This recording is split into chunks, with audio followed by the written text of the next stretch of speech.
Hello, I'm Ollie and this is Criminally, where I talk about crime, pulp, horror, that kind of thing. Today, kids' books, trash and some indie delights. It's my weekly wrap-up.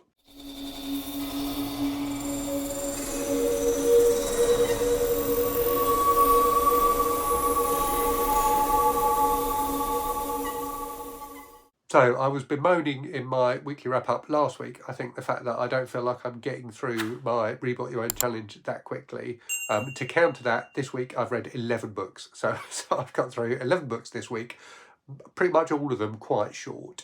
So I'm not gonna go into too much detail on any of them, but I will talk about all of them in this video. And I've read some really fun stuff this week. I've had a very enjoyable, kind of fairly low-key, relaxed reading week, but got through a lot, so it's been fun.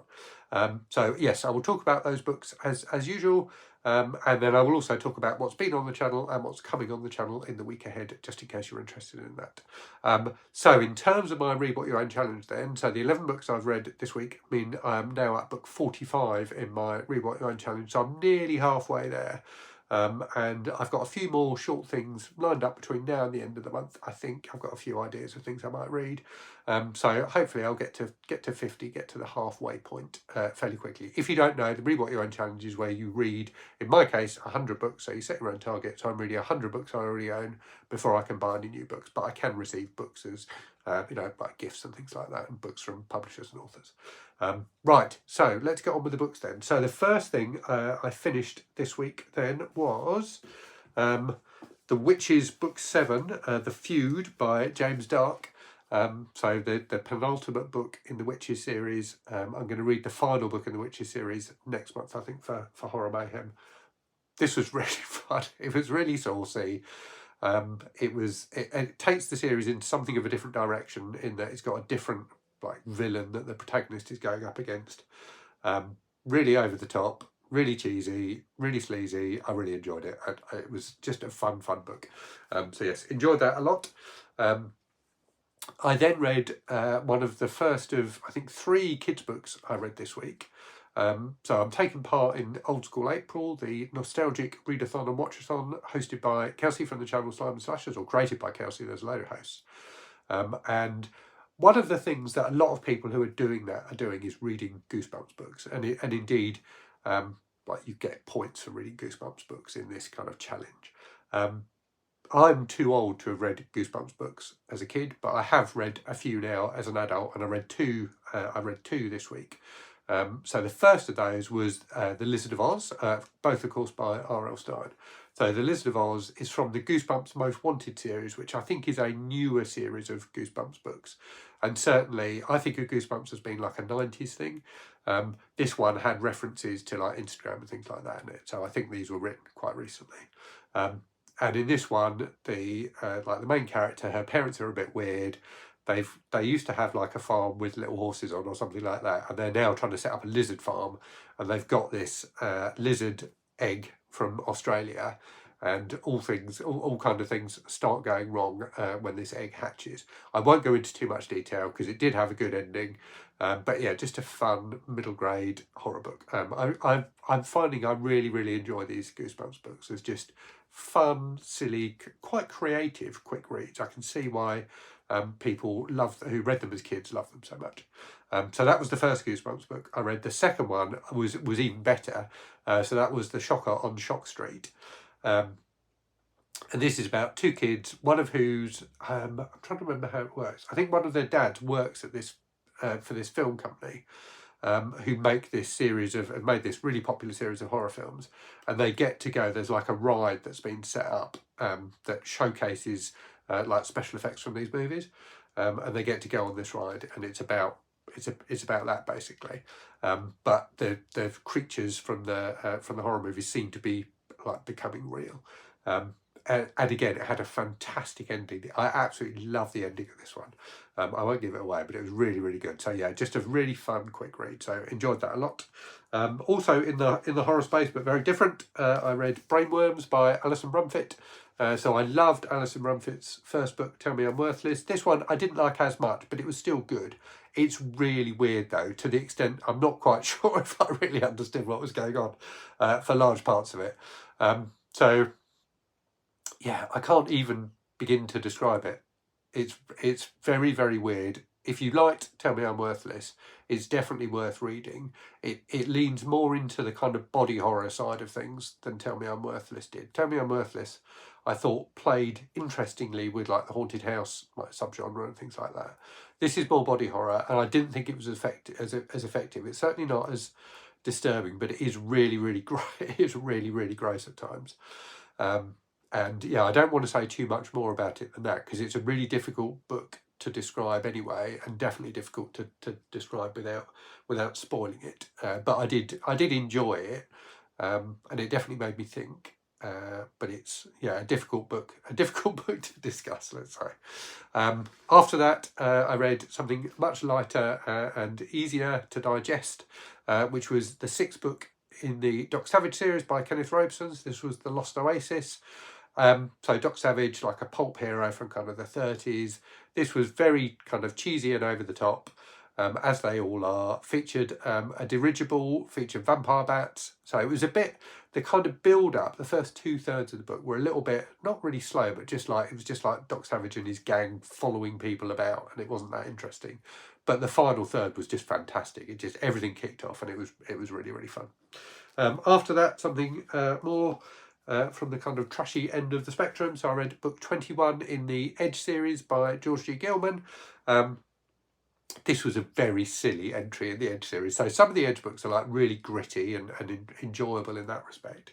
This one was just silly. So George G. Gilman had a fondness for kind of reflecting on contemporary popular culture in these books. So in this one, he reflects on the famous Rolling Stones gig at the Altamont Speedway, I think it was, where they got the Hells Angels in to do the security, and it all went terribly wrong. So in this one, Ed travels to this town where there's going to be a music event, and I think it's like the mayor of the town has hired these dodgy characters to like look after it and run security, and it all goes wrong. So very, very silly, but still quite entertaining. After that, another kids' book, this time from the UK rather than the US. So I read Go Ahead Secret 7 by Enid Blyton. So the Secret 7 series of books, slightly less well known than the famous 5 series of books, also written by Blyton. So these were published in kind of the 40s and 50s, like mostly. I think this one was from the 50s. So about like a gang of kid detectives. In this one, they are investigating disappearances of dogs in the local neighbourhood, and uncover like a dog kidnapping ring. So that was not fantastic, but an entertaining, diverting read. After that, one of the indie joys I read this week. So I read 3 indie books this week, all of which I really enjoyed. So this one was Light at the End by Henry G.M. Jones.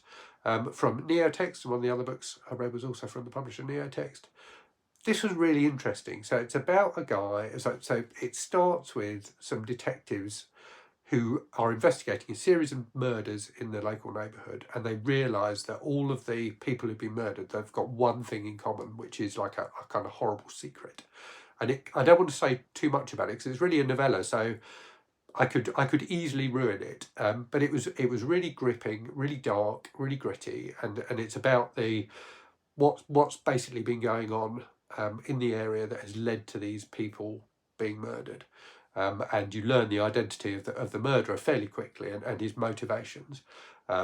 It was really interesting, an enjoyable mix of kind of supernatural stuff, crime stuff, revenge stuff. I had a good time with it. And also, like I think all the Neotext books, it's illustrated as well. So it has illustrations every so often, which were really, really well done, and just make it a more interesting read in some ways. After that, some more vintage trash. So I read The Scrambled Yeggs by Richard S. Prather, one of the Shel Scott mysteries. These are fun. So this is the 2nd of the Shel Scott mysteries I've read. They are very like kind of like boilerplate, like hard-boiled, pulpy sort of mysteries. Let me read you the back of the book actually, and it will give you a sense of it. This is the best way to describe this book, is just to read you some of the back. So very, very much of its time. So trigger warning for gross sexism. So let me start. So when the door opened, I raised my eyes slowly. Maybe I should have started with her face, but if I had, I'd have missed all the fun of getting to it. She was put together as if I'd planned it myself, and she was wearing a dress that fitted like plastic surgery. Did you just come to look, she asked pleasantly, or do you want something? I'm broad-minded, so I answered yes to both questions. Me? I'm Shell Scott, a private eye as private as a town hall clock. When I'm not mixed up with murder, I'm mixed up with moles. They're both my trademark, and here I go again. So yeah, very cheesy, very sexist, but fun. It was an enjoyable mystery. It got quite dark towards the end, quite gritty and violent, but I enjoyed it. It was good. After that, then, the second of the Neo textbooks I read. So this was Midnight 99 by Ashley Christine. This was so funny. I haven't laughed so frequently while reading a book for a long time. It was really, really good. So this is a kind of weird sci-fi book that takes a kind of cheesy old sci-fi trope, which is that there are aliens who've infiltrated human society and are kind of like influenced human civilization, let's put it that way. So in this case, it's these two lizard guys called Doug and Terence, who've been our unknown overlords for years, decades, centuries. The main character in this book is a drug dealer whose drugs allow people to like understand what's really going on in the world, but also do other things as well. And it's just a kind of slightly screwball comedy, basically, with that setup. And it was just really, really, really funny, and ended in a completely unexpected way that made me really want to read more about this kind of universe that Ashley Christine has created. It was just great fun. And again, like the other Neo textbook, it was illustrated, and the illustrations were fun. I didn't like the illustrations in this one quite as much as I did in Light at the End, but they still add something to the story overall. And then finally, this morning, I've just finished a crime novella called Courier by an author called Zoe Rosi. This was good, and set very near me, actually, set only, well, I don't know, 20 miles away from where I live, 25 miles, something like that. So this is about a guy who's like an Amazon delivery guy, who becomes obsessed with this woman whose house he delivers to, and he thinks that she's in an abusive relationship, and it kind of spirals from there. Again, it's quite short, so I won't say more than that because it could spoil it, but it was entertaining. It was very, very readable. It's written like reasonably simplistically, if you like, in that it's all just from the perspective of this guy, and it's just him telling you what he's doing and why he's doing it. So there wasn't a huge amount of kind of depth or complexity, but it was very readable and enjoyable, and again had a really, really good ending. I liked the ending a lot. The ending made me, you know, kind of improved my overall view of the book. It really added to the overall experience of it. So yeah, that was a lot of fun. In terms of what I'm reading now, so I've just started a lit RPG. So I read a lit RPG, Solo Leveling, earlier this month. I'm reading another one. This one is called NPC, and it's by an author called Ben Counter, who's written a load of the Warhammer books. I've only just started it, but it's really fun so far. I am enjoying it. And I'm also started yesterday Cuckoo by Gretchen Felker-Martin, which I've kind of paused on slightly because it just felt a bit too heavy. So I paused on that. I fancied something a bit lighter, so I read both Courier and now reading NPC. But I think I will go back to this. It felt really well written so far. I've read the first kind of 30 pages, and the writing is really good. It really pulls you in.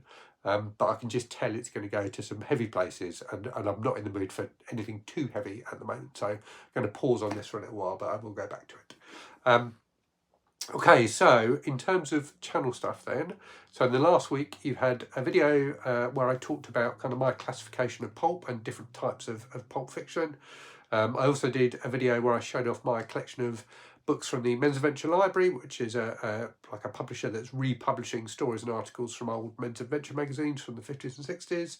I did a video where I talked about the Books Palmer and the Amazon Basic Kindle, so two different e-reader devices, and talked about the differences between those, and also did an unboxing of like a mystery box of books I got sent, which was quite fun to do.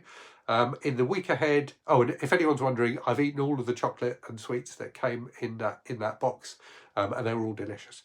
And I didn't eat them alone, I did share them with my family. In the week ahead then, I'm going to do my TBR for May and talk about what I'm going to be reading for Horror Mayhem.